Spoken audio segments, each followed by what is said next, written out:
A to Z math লেসনের সঙ্গে যুক্ত হওয়ার জন্য তোমাদের সকলকে আন্তরিক অভিনন্দন।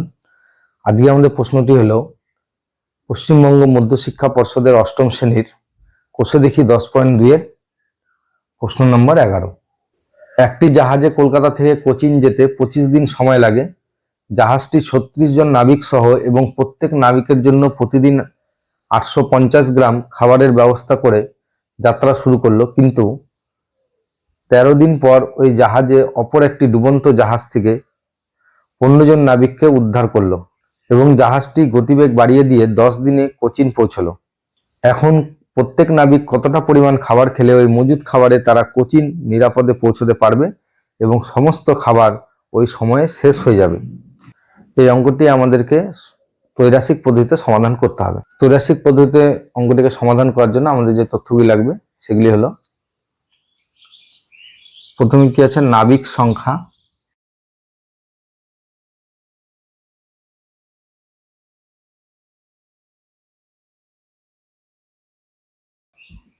ব্র্যাকেটে হলো জন, তারপরে হলো সময়,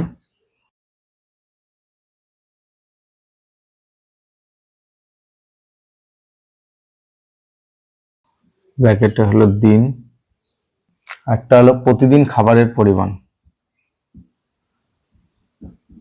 প্রতিদিন খাবারের পরিমাণ, ব্র্যাকেটে হলো গ্রাম। তাহলে নাবিক সংখ্যার একক হলো জন, সময়ের একক হলো দিন, আর প্রতিদিন খাবারের পরিমাণ হলো গ্রাম। প্রশ্নতে বলা আছে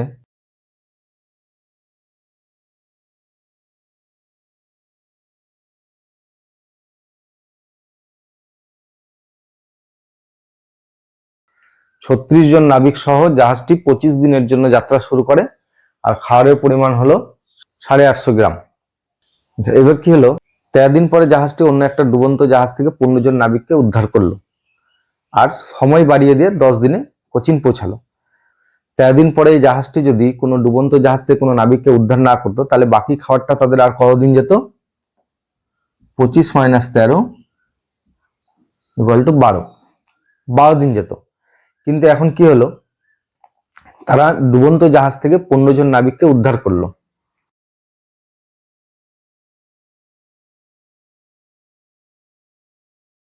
তাহলে 15 জন নাবিককে উদ্ধার করাতে এদের নাবিক সংখ্যা হয়ে গেল 36 + 15 = 51 জন।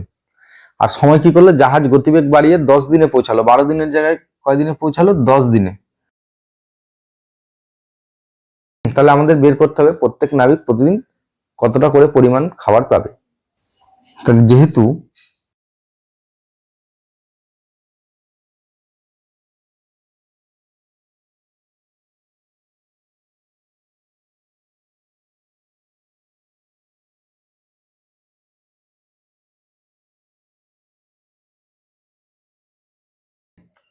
যদি আমার সময়টা স্থির থাকে, তাহলে প্রতিদিনের খাবারের পরিমাণ যদি বাড়ে তাহলে নাবিক সংখ্যা কি কমে যাবে, আর প্রতিদিনের খাবারের পরিমাণ যদি কমে তাহলে নাবিক সংখ্যা কি বেড়ে যাবে। প্রতিদিনের খাবারের পরিমাণ ও নাবিক সংখ্যা হচ্ছে ব্যস্ত সমানুপাতিক। তাহলে দেখলাম যেহেতু প্রতিদিনের খাবারের পরিমাণ ও নাবিক সংখ্যা ব্যস্তানুপাতিক, তাহলে অতএব এদের অনুপাতটা কি হবে? প্রশ্নবোধক অনুপাত 850 সমানুপাত ব্যস্ত সম্পর্ক হলে এটা উল্টে যায়, এই সাইডেরটা। আমরা প্রথমে নিচেরটাকে নিয়েছি, তারপরে 850কে নিয়েছি। তাহলে প্রশ্নবোধক 850, তাহলে এটা উল্টে গেলে আগে উপরেরটা আসবে, তারপরে নিচেরটা আসবে। তাহলে 36:51, এটা হলো একটা।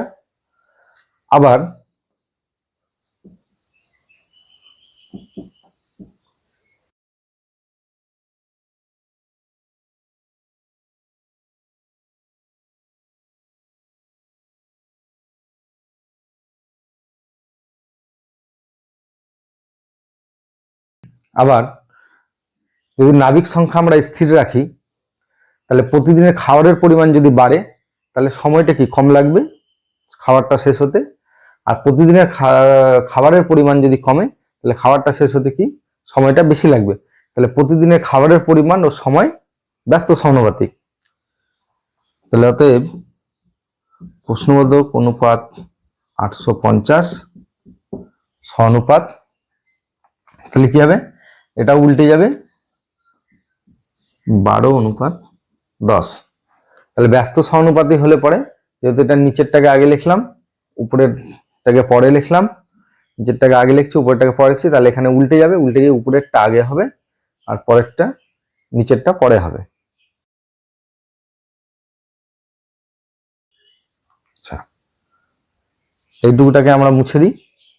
তাহলে আমাদের অনুপাতগুলি আসলো, প্রথমটা আসছিল প্রশ্নবোধক অনুপাত 850 সমানুপাত 36:51, আর পরেরটা আসলো প্রশ্নবোধক অনুপাত 850 সমানুপাত 12:10।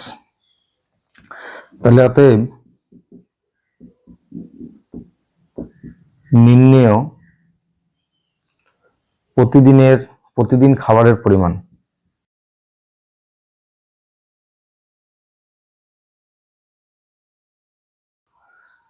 তাহলে কি হবে, এখানে 850 গুণ 36/51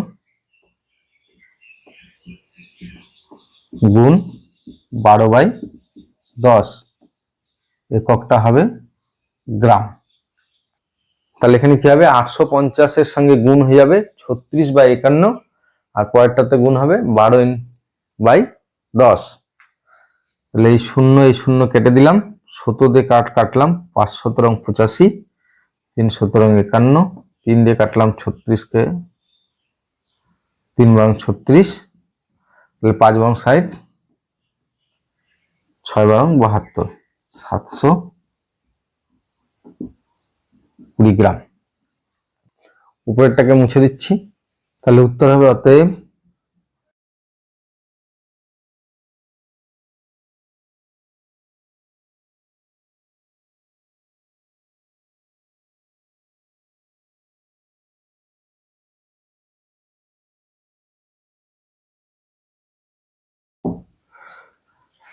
তাহলে আমাদের উত্তর কি হলো, অতএব প্রত্যেক নাবিক প্রতিদিন 720 গ্রাম করে খাবার খেলে ওই সময়ে নিরাপদে কোচিন পৌঁছাবে। আমার এই ভিডিওটি ভালো লেগে থাকলে তোমরা অবশ্যই আমার চ্যানেলটিকে সাবস্ক্রাইব করে দিবে এবং লাইক করে দিবে। আর তোমাদের যদি অন্য কোনো প্রশ্নের উত্তর জানার থাকে তাহলে আমার কমেন্টসে লিখবে, আমি অবশ্যই সেটাকে সমাধান করে দেওয়ার চেষ্টা করব।